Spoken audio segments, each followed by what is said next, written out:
Partneriaeth Tirwedd y Carneddau yw partneriaeth sydd wedi cael ei gyhudo gan y Cromfa Tortadaeth y Loteri. Gyda ni 26 prosiectau a da ni'n gweithio gyda 22 sefydliadau lleol gwahanol. Da ni yma heddiw yma ar un o'r prosiectau gwirfoddoli, sef yr torri eithin ar pen y Gaer. Mae'r partneriaeth yn trio annog mwy o bobl o amgylch y Carneddau i helpu bod yn rhan o'r tirwedd, dysgu mwy amdano tirwedd a hefyd helpu gwarchod y tirwedd. Croeso i pen y Gaer fyny fama yn Llanbedr y Cennin. Da ni yma heddiw yma efo grwpiau o gwirfoddolwyr o Cymdeithas Eryri a da ni yn torri eithin oddi ar y fryngaer yn Oes Haearn fama yn pen y Gaer. Da ni efo grŵp o gwirfoddolwyr heddiw yma yn torri'r eithin o 2 safbwynt. Da ni'n gweithio ar torri'r eithin i gael gwarad o'r eithin oddi ar yr Scheduled Ancient Monuments a wedyn hefyd yr ochr cadwraeth hefyd. Yn rhan o prosiect Carneddau, da ni'n torri eithin oddi ar dipyn o Scheduled Ancient Monuments a mae hwn yn un ohonyn nhw. Rhan y safbwynt cadwraethol, da ni'n edrych ar adfer y rhostir yma, cael gwared ar yr eithin mwyn gallu hybu planhigion rhostir, ac ar safleoedd eraill da ni'n gweithio ar draws y Carneddau fatha Garreg Fawr a fyny ar yr ochra Moelwnion ffordd na yn Llanllechyd. Da ni'n edrych ar adfer y cynefin ar gyfer yr bran goesgoch hefyd, felly ia, digon o waith yn mynd ymlaen yma.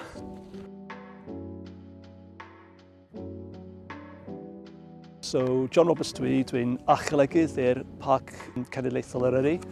Mae'r safle yn un o gyfres o fryngeiriau yn Nyffryn Conwy ac ar hyd arfordir Gogledd Cymru. Ond mae'r un yma yn un o'r gorau yn fy marn i. A mae hynna herwydd mae'n eistedd ar allt mawr uwchben Dyffryn Conwy gyda golygfeydd dros yr afon Conwy ac i fyny i'r Carneddau uchel y mynyddoedd yna. Ac mae yna cymaint o nodweddion diddorol i'r fryngaer. Enghraifft, mae yna 3 set o amddiffynfeydd gan gynnwys wal mawr gyda giatia hen mynedfeydd ac wedyn 2 banc gyda ffosydd ac yn y blaen. Ond rhywbeth sydd yn arbennig ym Mhen y Gaer ydy'r ffaith fod mae yna nodweddion da ni'n galw yn chevaux de frise. Mae yna 2 ardal ohonyn nhw, a beth ydyn nhw ydy llwyth o gerrig miniog sydd wedi cael eu setio yn y pridd i rhwystro bobl bydd yn meddwl am ymosod ar fryngaer.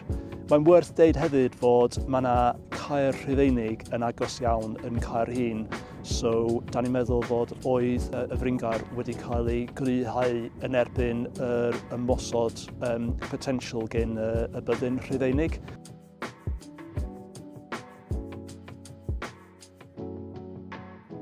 Gareth Parry'n enw fi o Fangor, a dwi'n gwirfoddoli eto flwyddyn yma hefo'r Gymdeithas. Wrth y modd cael dod allan a cyfarfod pobl, siarad â pobl, ac wrth gwrs gwneud y gwaith ydy'r peth pwysica. Dwi'n hoffi bod efo'r Gymdeithas, maen nhw'n gyfeillgar ofnadwy. Does a ddim pwysa arna chi o gwbl, jyst mynd yn eich sbîd eich hun. Os mae diddordeb 'da chi mewn gwirfoddoli, mae'n wych. So mae Cymdeithas Eryri yn cynnig llawer iawn o cyfleoedd trwy blwyddyn i pawb i'r cyhoedd i gwirfoddolwyr. Peth nice ydy does dim commitment. Chi'n gallu dod jyst yr unwaith os yn isio, neu yn aml. A mae pawb yn aml yn deud mae'n neis a cymdeithasol.